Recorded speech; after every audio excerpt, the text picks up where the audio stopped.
Africa is entering a new era of geopolitics, and today, one of the biggest conversations is unfolding between Uganda and the Indian Ocean.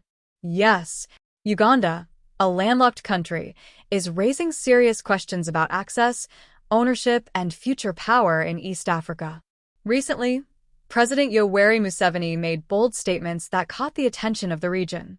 He said, "Uganda is entitled to the Indian Ocean. That ocean belongs to me." His message was loud and clear.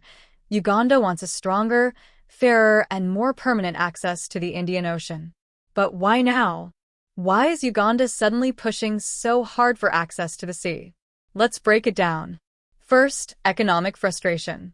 For decades, Uganda has depended heavily on Kenya's port of Mombasa for almost all its imports and exports. Being landlocked means Uganda relies on friendly neighbors for trade, and this comes with delays, high costs, and political vulnerability.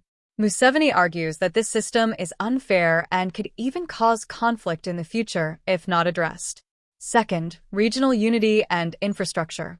Uganda is pushing for deeper East African integration. Museveni says it clearly: coastal countries shouldn't monopolize maritime access when the whole region depends on it.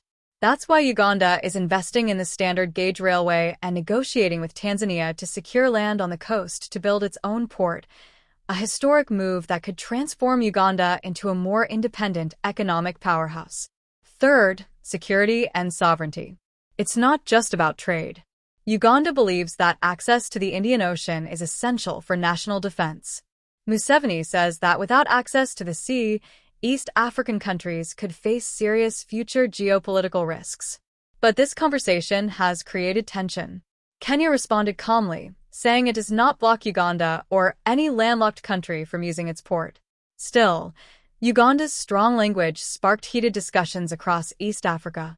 So, what does this mean for the future? It means East Africa is at a crossroads. Will this issue lead to more regional cooperation, shared ports, and stronger integration? Or will it create new fault lines between neighbors? One thing is clear: Uganda's interest in the Indian Ocean is not going away. The country wants more than transit rights.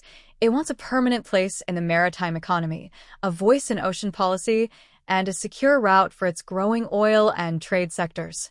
As this story continues to develop, all eyes remain on Kampala, Nairobi, and Dar es Salaam.